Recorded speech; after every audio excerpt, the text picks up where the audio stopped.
Ladies and gentlemen, boys and girls, choosers, losers, misfits and boozers, welcome along to the Joe's Biography YouTube channel, where we discuss books and little else. And that little opening spree there was an homage to a recent series that I've enjoyed watching, and indeed my cross-penine father and his beloved. It was requested of me that I would open with the opening line from the opening song of the series, Slow Horses. If indeed you have not heard of it before, it involves Gary Oldman, who is obviously a rather weather-beaten British actor, who is in charge of losers, misfits and boozers, people who were MI5 agents and fluffed their lines, fell foul of the system, and are put out to pasture at a building called Slough House. Operations are not run from Slough House. Intelligence services do not often consult Slough House, and yet somehow the scriptwriters find a way of making the show particularly exciting. Gary Oldman he plays, what's his name now? It is Jackson Lamb, I think is his name.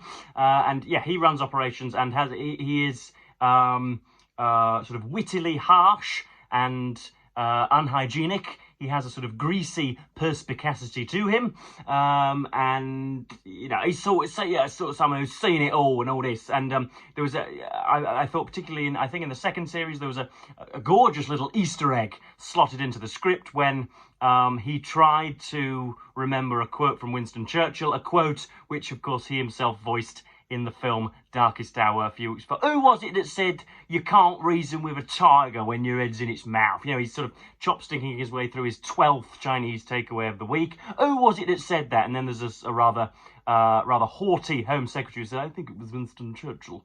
So that was one for cinema goers. But yeah, of course I've been absent, and I do not come with a cavalcade of excuses this time. I can only say that there were teething snags at the Foreign Office. There were 3 or 4 narrowly avoided nuclear collapses, and there was a Swede 2 floors up. That was how my time was taken for the last week. But I'm back and bouncing with my usual pink efflorescence. So what are we going to... We're going to jag about left and right today. We're going to talk about some sport, as per usual. But if indeed you only want books, then you must skip along to about 8 or 10 minutes hence. Because, as I say, I've got some throat clearings to issue.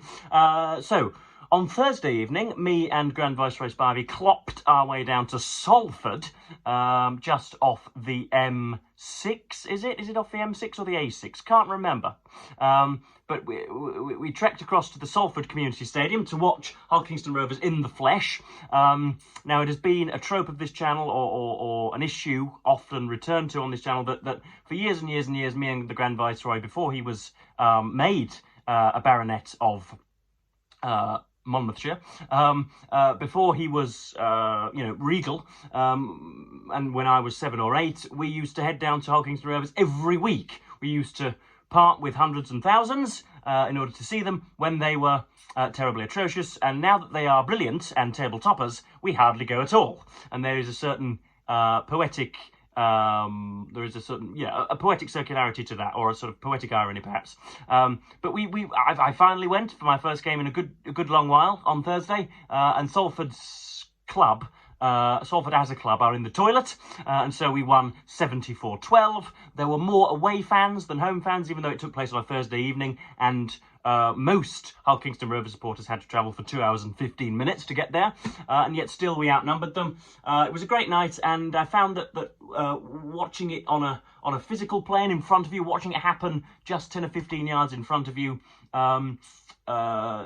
brought back a great deal of control and a great deal of satisfaction. I felt I knew what was going to happen. When you're watching it on television, I find it hard not to bite my nails, but it was more predictable, and therefore was actually sapped of some of its excitement. I don't know whether that was because it was a thunderous scoreline or what. I do not know. But I've been to a sports match and paid £7 for pissy beer. I don't often cuss on this channel, but it was of such poor quality that I believe I must. It was piss-like. It was urinary beer, but it was all right. It was all right. Then yesterday, when I just returned home after bowling 50,000 balls, after 14,000 runs were scored, after 2,800 turnstiles were squeaked through, after 28 million baguettes were bought, and after possibly £3 trillion of economic regeneration was given to the respective areas, England and India, after playing 6 weeks of intense cricket, drew their series. It is a perversion and a peculiarity of cricket that so much can go into the game, and a simple sort of a simple winless and meritless handshake can be seen at the end of it. So yeah, after all of that, it was a 0-0 essentially. The series finished 2 apiece. Chris Woakes, who dislocated his shoulder in the field in the final test, had to come out to bat with his arm in a sling, and so that was ungainly but courageous, and that is something for which he will be continually applauded. I don't doubt. But yeah, a strange series really, because in each test the dominant side has lost. So at Leeds, India scored something like 500 for 3 and then saw their tail end collapse, which then gave England an opportunity to win on the final day with a heroic chase. At Edgbaston, England were faced with a very, very flat deck in order to draw and didn't have the small C conservative steadfastness and forbearance in order to bat out for a draw, and so lost. England dominated the 4th test at Old Trafford, and yet India showed that aforementioned forbearance and managed to bat out for a draw. England dominated the 5th test that has just passed at the Oval in South London, and yet somehow India came roaring back to win. And so it was, immensely unpredictable and great fun for all. And so those who say Test cricket is dying are, again, reverting to cliche. But that's all we'll do for sport. But whilst I was at Grand Viceroy Spivey's, I sent off for 2 books, which are set to be published in October, and which I shall try and describe to you now. I'll show them to you now, and then hope to describe them to you. We have, first of all, I've got publication sheets with me, so I may as well refer to those. We have a book entitled The Zorg, which apparently tells the little-known story of a 1781 slave ship voyage and the culminating act of inhumanity that changed the course of history. A tale of greed, murder, and the abolition of slavery by Siddharth Kara. I hope I'm not butchering or anglicising that name. Published by Doubleday on the 16th of October. It'll be £22 in your retail stores, and it will be in hardback, but I have paperback because it is coming to me early. But here is the front cover. That's the Zorg, and there are the choppy waters and the green conditions. I think you'll agree. I don't think I've ever seen a sky so green. But yeah, the astonishing yet largely unknown story of one of the most consequential ships that ever crossed the Atlantic. A series of unpredictable weather events and navigational errors led the ship off course, running low on supplies. To save the crew and the most valuable slaves, the inept ship's captain threw more than 100 slaves overboard, only to then claim for their loss on insurance. Dear God. For the first time, concepts such as human rights and morality entered the discourse on slavery in a notorious courtroom case that boiled down to a simple yet profound question: were the Africans on board the Zorg people or cargo? The case of the Zorg catapulted the nascent anti-slavery movement into one of the most consequential moral campaigns that changed the course of history. Now, I'm sure, as per usual, that is a very, very narrow-minded introduction. I'm sure that anti-slavery sentiments were broadcasted and perhaps perennial and pervasive long before 1781, when the Zorg when the Zorg court case was brought into being. But again, I may be jumping the gun there. But that's what is it? It's with the bibliography and notes. It is 300-ish pages and is quite closely typed. So, and comes out, as I say, on the 16th of October. So I have a little while for this to oxify or oxidize on my shelf, and then we will, as I say, we'll eventually get to it towards the middle of August. And then next up, by far the more exciting book, I think, not that I am prejudicial before my darlings are opened or my spine's cracked, we have a book that I was desperate for. I sent off for 7 or 8, and as per usual, only a quarter of those books sent off for actually ended up sharking through my letterbox. We have Fateful Hours, subtitled The Collapse of the Weimar Republic. This is translated from the German, from Volker Ulrich, by Jefferson Chase, and I am astonished that I am not called Jefferson Chase. I'm appalled that I'm not called Jefferson Chase.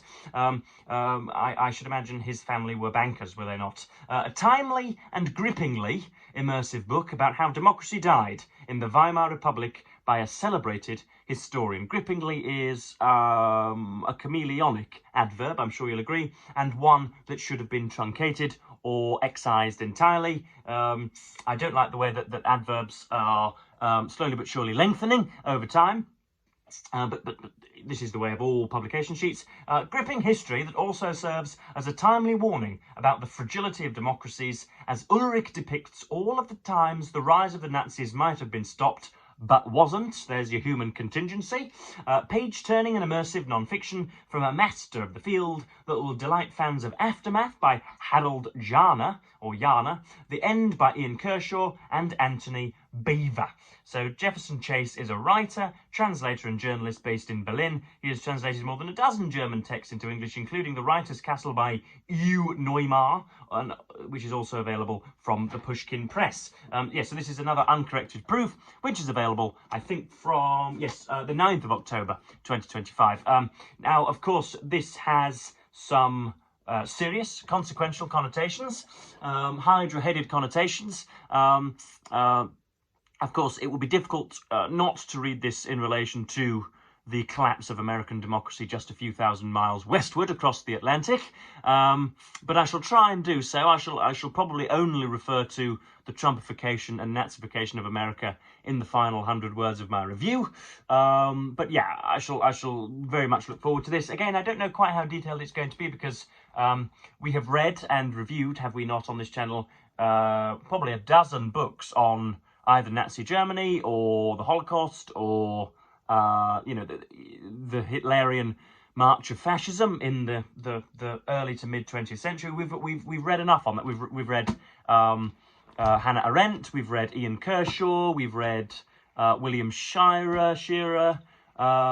We've read loads of. We've read now Ferguson. We've read loads of blokes on that stuff. Okay, and so I'd like to think I know how it worked. But who knows? This apparently tells a tense and immersive story. I've essentially done it. I've done it justice, haven't I? So that's about it. But yeah, Fateful Hours, a strange cover. I think that will be the proper cover when it at last comes to full print. But who knows? So you have there. Well, it looks like there you have individuals gathering either for bread or for a look at a sort of. I don't know, a boiling demagogue, who knows? But that's that's Fateful Hours by Volker Ulrich. So both of those came to me free of charge, and so I am more than happy to take receipt of them and review them at my leisure. So there we go. I'll pop those aside, and then lastly, just as I was talking about unnecessary adverbs, I come out with one of my own. Lastly, or finally, we have Pulitzer Prize winner Frederick Loggeval. For this, I paid £3.50, and this is JFK, a biography of JFK, Volume 1. So taller letters you will never again see. This is a massive hardback, ranging to I think 700 pages with notes, epilogue, and bibliography. There is a picture of Frederick Loggeval. It's a very, very well done one. There he is. So it tells me that he was Lawrence D. Belfer Professor of International Affairs at Harvard's John F. Kennedy School and Professor of History at Harvard University. He's won a Pulitzer Prize for something else. But there is the winsome and traditionally attractive John F. Kennedy on the back there, perhaps just coming from the baseball field, or I don't know, what is he? He's smouldering into the distance. But yeah, this is volume 1 of 2, and yeah, the reason I bought this was because I have seen this on new shelves in Waterstones a few times, and have failed to, as the kids say, pull the trigger, because it has been too much. This retailed at £30, which in certain downtrodden circles will buy you 3 weeks in a barn, and so I refused to part with such amount of money. But it was in a second-hand store in New Mills in Derbyshire. It was £3.50, and so for a tenth of the price, I thought, why not? And given that you get so many words for your sterling, I couldn't say no, and I've already started it last night and this morning, and I've already trounced through a little bit of it, and I know that I will rush through this like Storm Florist, like a blizzard. I will run through this, and hopefully bring some of my responses to you. But yeah, again, apologies for my long absence, folks. The 21st century tends to attack and harangue like no other, and so if you have 2 or 3 days off, all of a sudden you are again hit over the head by the societal suitcase, and you cannot for the life of you speak towards the blinking red dot. But yeah, I'm back and shall be for the foreseeable. I feel as if I spend the majority of my time apologising for lack of videos, and as if you are some sort of Elizabethan patron. You are not. You are friends and fans and subscribers, and you will put up with my recalcitrance and my truculence, if you will. So yeah, that'll just about do me for today. I will go and read more about John F. Kennedy, who is nicknamed Jack, whose father was called Joe, whose father before him was, whose father-in-law was called Fitzgerald, whose father before him was called Patrick. There are so many forenames to deal with in this book that I've begun not to bother. But yeah, I'll go and do another hour of that, and hopefully await the arrival of a laptop charger as well. But yeah, I've done 16 or 17 minutes, and so I think that'll do you for today. But I was actually going to respond to questions posed by Hannah from Hannah's Books, but I really needn't bother at the moment, and so I'll probably save that for tomorrow. They are questions for bookish people about non-bookish topics. So yes, I will, as per usual, thank you ever so much for watching BookTube, and bid you, of course, the fondest and glossiest of earthly farewells.